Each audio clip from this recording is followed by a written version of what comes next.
It's December 28th, 2022. Time has absolutely flown. I want to introduce myself, Virginia Todd with Leading Edge, a realtor for over 9 years. And my name is Kysa Lovvol from Cross Country Mortgage, a residential real estate lender.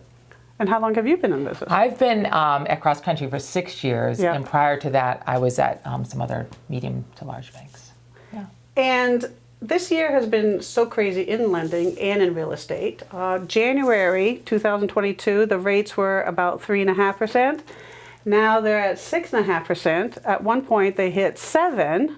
And so I wanted to get together and kind of give an overview of how rates were, where they're going, and the same with real estate. So why don't we start off with you? Yeah, that's the question that we always kind of get is where are rates? Should we buy? You know, what's it all look like? So as you said, we were in the low 2s in 2020 to 2021, and now we escalated to the high 7s.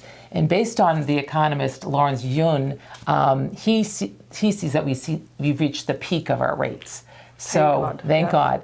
But you know, it's not going to be all like a quick decline in our rates. No. We're kind of projecting that 2023 will see a little softening and then a real jump down in 2024. So the Fed also is projected to make 1 or 2 more increases, but the good news is the markets, the stock market and the mortgage-backed security market, they're already anticipating that, so we're not going to see that totally impact our mortgage rates as before.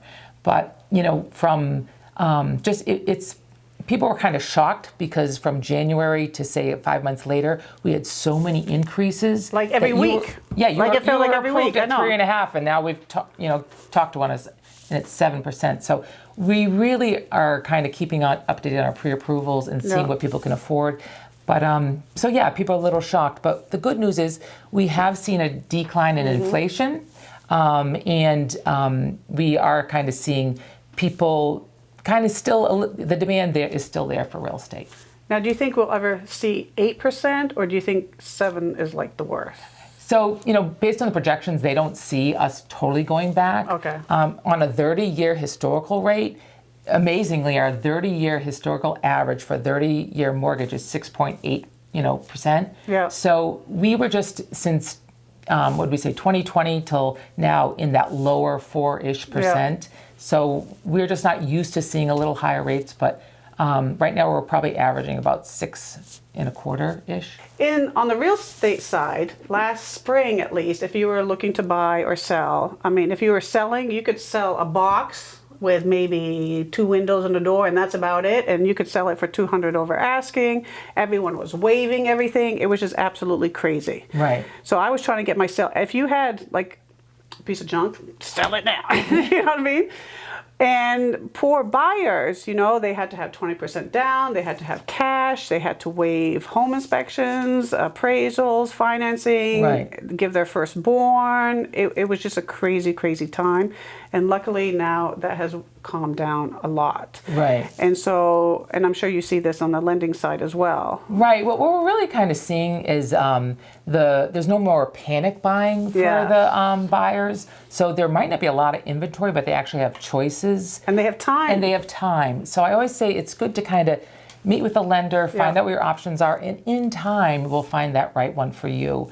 But I think a lot of people that did buy, even though the rates were low, they felt like they were in a little bit of a chaos. So now we have more choices. We have a little bit more, seller concessions, I'd say. Yeah. And there are more products out there to try to help them through this, a little higher interest rate market. Yeah, because for the past couple of years, sellers wouldn't even consider.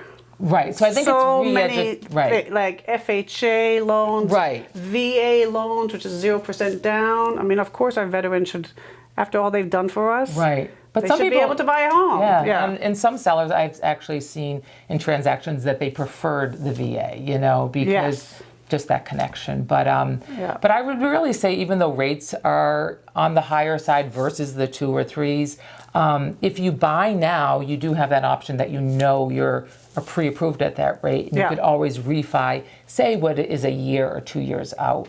So you do have the option. So So it is good to kind of say, yeah, it might be higher, but you can afford it. Yeah. And with a lot of things, we're at an income. I always say, when you buy your house, you're at an income, but with those years ahead, your income most likely will increase. Exactly. So your mortgage payment stays the same, but in time, I mean, I'm not making the same as I was, 10 years ago. So, but I think we kind of get lost in that. And I think another myth that people think is you need to put down that 20%, especially first time. Which again was true a year ago. Right. But now we're back to normal. Right. More normalcy in that. Exactly. So, I just had a client close and it was 5% down. Right. They had a home inspection. We even asked the seller for a $12,000 credit, which would have never happened a year ago. Right. Yeah. So I think it is just kind of getting educated where we are in this market, because this market is different than other parts in the the U.S. And what are their options that either I can offer in loan programs or you can offer to negotiate the best deal. And from my side, because I do work with a lot of buyers, I've noticed that the lenders have kind of pivoted and been more creative and finding programs to help clients and stuff. So do you want to maybe talk about some buy down programs or some, arm rates or things like that? I don't know. Yeah, so your side. There's different ways that you can kind of have different options to offset that higher rate. So one of them is you could do an adjustable rate mortgage. So it's a shorter term, fixed for a shorter term. Another one is called the 2-1 buy down. So that's an advantage for the buyer where the seller will pay, say, a lump sum. So your payment, say, is at 4% versus the current 6%. So we structure it so their payment is less for 2 years, and then it bumps up. So, but in that time they may do some structuring too.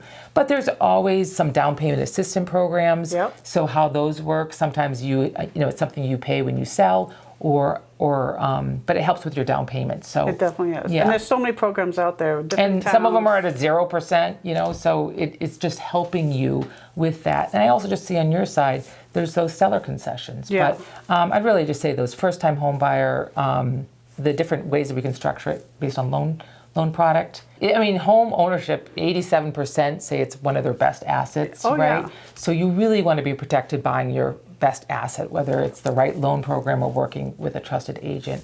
And it's an equity builder. I think that's the other. It definitely is an equity. thing. Yeah, as long as you're in there for the long haul, it is an equity builder. And that's what we mentioned prior. If you're anticipating you're going to be in a home, because rents in this Boston area market or surrounding are anticipated to continue to and they're increase. Ridiculous. I had a client just get a studio. $2,000. So sometimes we can even see what can we afford based on your rent, right? And then see what that structures out to be. But I think if you know you're going to be in this market for at least 2 years, and that we know overall houses appreciate on average 5%. Last year, 2022, home appreciation was across the board 10%. Which will not happen again. And 2021 was 18%. I can't even believe it. Yeah, I know. But we could talk a little bit with that Lawrence Yun, the economist, what his projections are for 2023. Definitely. Based on, a little bit what they're seeing for sales and price increases. So for 2023, it's forecasted we're going to see a 7% drop in sales. But overall, the increase in price is only going to be 1%. So what that means is some are going to go up, some are going to soften much more than others. So on average, it'll be 1%. But in 2024, we're going to see a 10% increase in sales. And that's going to tie a little bit more with interest rates coming down a little bit more and a 5% increase in price. So people always say, Kysa, should I, or, Victoria, should we wait? Our price is going to totally deep dive. I really think it is geographically specific. Yeah, because he's speaking of the nation, like nationwide. Right, and nation. Boston is a strong market no matter what, and it's always been a strong market. Right. And inventory is so low, and that's what helps stabilize prices. Right. Like if there was so much inventory, we wouldn't be talking about. Well, we have only limited land for where we are. That's why we cannot build to the places like other places that we have to build up. We have to build up, or there's been so many tear downs I see in different neighborhoods. All the time. So people will buy, the land and then totally do a tear down.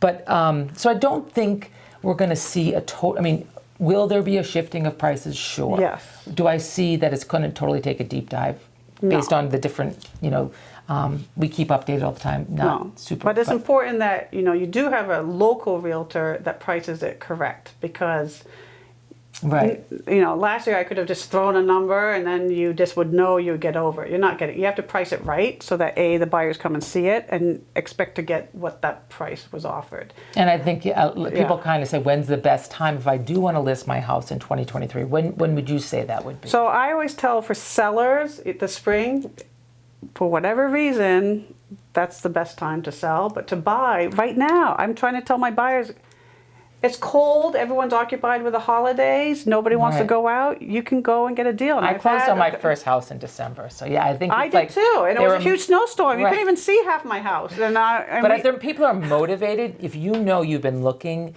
and you're motivated, you want to buy, and because of lifestyle change or whatever else sellers want to also sell. So I do think you don't have a choice of selling. I always kind of think a little bit earlier. Be prepared and be ready to see what that spring market looks like. Exactly, and just keep your pre-approval updated. Yes. That's another thing. Well, with a lot of offers that are put in, I do call the listing agent, and they will kind of say, what does that pre-approval look like? So we exactly, because one from 3 months ago means absolutely nothing. Everything is a little dated. So. Exactly.